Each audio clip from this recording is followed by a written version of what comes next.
حسین یہ social media کے ذریعے سوال کر رہے ہیں، کہہ رہے ہیں کیا اسلام میں کسی خاص عدد یا پتھر یا رنگ کو تقدیر کے ساتھ جوڑنا اور ان پر یقین رکھنا جائز ہے؟ مثلا سوال تقدیر کے ساتھ پتھر کو جوڑنا، رنگ کو جوڑنا، سمجھ نہیں پایا سوال۔ پہننے والے پتھر ہوتے ہیں تو وہ اچھا پہنتے ہیں، انگوٹھی میں ڈالتے ہیں۔ جی جی ہاں تو اس طرح کی تو آپ بولو گے یہ پتھر میں تو تاثیرات تو ہوتی ہیں، تاثیر اصل مؤثر حقیقی اللہ پاک کی ذات ہے، تو اس میں بعض پتھروں میں تاثیریں تو ہے، انگوٹھی میں پہنے جاتے ہیں، گلے میں بھی پہنے جاتے ہیں، اس کے اثرات بھی ہوتے ہیں۔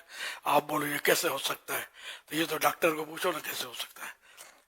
سر میں درد، کیا اگر سر میں درد ہو تو میں بولوں سر میں پتھر رکھو تو بولو یار یہ تو نہیں ہو سکتا، تو ٹیبلٹ جو کھاتے ہو پیسے دے کر، اس کا کیا؟ ٹیبلٹ میں تاثیر ہے تب تو کھاتے ہو یار۔ یعنی سارے مریض جو دوائیں کھاتے ہیں کیا ہے؟ دوا۔ اللہ نے تاثیر رکھی تو دوا کو آپ استعمال کر رہے ہیں، تو دوا میں تاثیر ہو سکتی ہے، ٹیبلٹ میں تاثیر ہو سکتی ہے، مکسچر میں تاثیر ہو سکتی ہے، سیرپ میں تاثیر ہو سکتی ہے، تو پتھر میں کائے کو نہیں ہو سکتی؟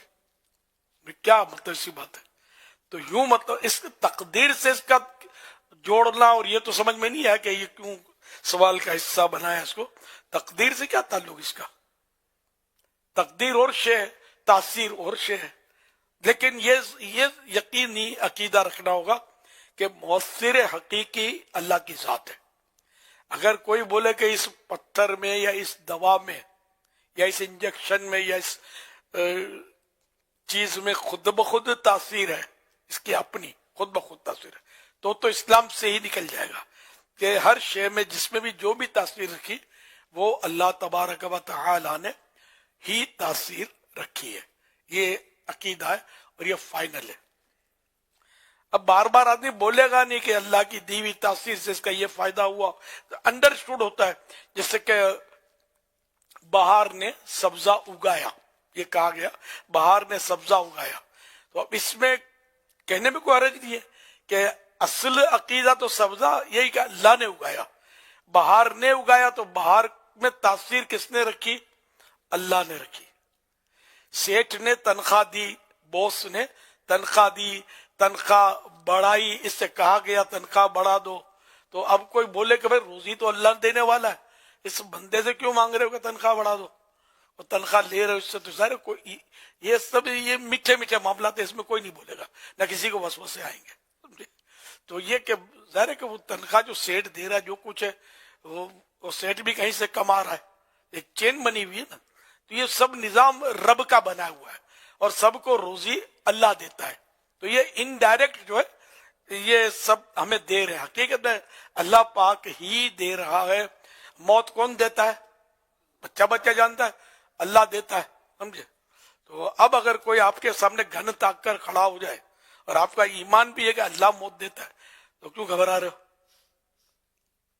اس کو منتیں کیوں کر رہے ہو؟ میرے چھوٹے بچے مجھے چھوڑ دو، ارے اس کو کیوں بولتے یار؟ اللہ کو بولو۔ تو یہاں اس کو بولنے میں کوئی حرج نہیں ہے۔ پھانسی پہ لٹکا دیتا ہے جج سائن کر کے، ہے نا؟ تو اب یہ کہ ٹھیک ہے پھندا پہن لو نا، موت تو اللہ دیتا ہے، یقیناً اللہ دیتا ہے۔ یہ سارا مطلب عالم اسباب ہے، اور قرآن کریم میں بھی ہے ملک الموت الذی وکل بکم،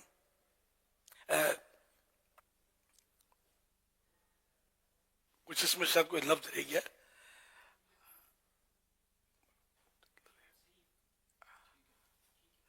اچھا کچھ رہ نہیں گیا، نہیں ہے کچھ رہ گیا، ملک الموت الذی وکل بکم، یتوفاکم، ہاں ملک الموت الذی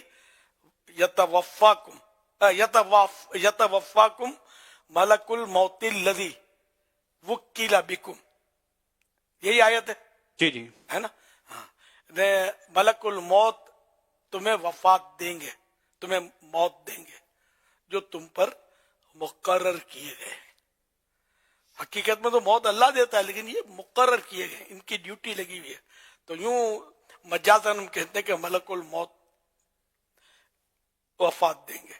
بھائی فلاں نے گولی مار دی اور بندہ مار دیا، بولتے ہیں نا بندہ مار دیا اس نے، تو اب قاتل بولے کہ میں نے کہاں مارا ہے، اللہ نے موت دی ہے نا، اس کا ٹائم پورا ہو گیا تھا، تو یہ سبب بن گیا، لیکن نہیں، قاتل کو تو سزا تو ملے گی نا، یوں کہ اگر چھوٹے گا نہیں. تو بہرحال یہ دنیا عالم اسباب ہے. تو یہ پتھروں کی تاثیر کے تعلق سے بات ہوئی، تو یہ بہت ساری باتیں ہم نے کی اس میں. تو اس لیے وسوسے نہیں پالنے چاہیے. اللہ پاک نے ہر چیز میں کچھ نہ کچھ تاثیرات رکھی ہیں، لیکن مؤثر حقیقی اسی کی ذات ہے. تاثیر رکھنے والا وہی ہے، وہ چاہے گا تو. اب جیسے کہ کان سننے کے لیے دیے، آنکھیں دیکھنے کے لیے دی، مگر یہ دیکھنے کی اور کان میں سننے کی تاثیر کس نے رکھی؟ رب نے دیکھی، رب نے رکھی. اور جب تک رب چاہے گا یہ سنیں گے، رب چاہے گا دیکھیں گے. اور اگر رب چاہے تو ابھی کان جو ہے نا یہ دیکھنے لگیں گے، آنکھیں سننے لگیں گی. عقل میں نہیں آتا نا، ٹھیک ہے نا، لیکن جب رب چاہے گا تو ایسا ہوگا، تو پھر عقل میں آ جاتا ہے ہماری. اگرچہ مطلب یہ کہ ایسا ہو، مطلب دیکھا نہیں جاتا کیسا ہوتا ہو، لیکن یہ کہ وہ چاہے، تو میں سمجھانے کے لیے عرض کر رہا ہوں کہ وہ چاہے تو آنکھ سنے، کان دیکھے، ناک کھائے، منہ سونگے. رب چاہے تو سب کر سکتا ہے. ان اللہ علی کل شیء قدیر، بے شک اللہ تعالی ہر شے پر، ہر چیز پر قدرت رکھتا ہے. صلو علی الحبیب صلی اللہ صلی اللہ علی علی محمد. محمد صلی اللہ علیہ وسلم.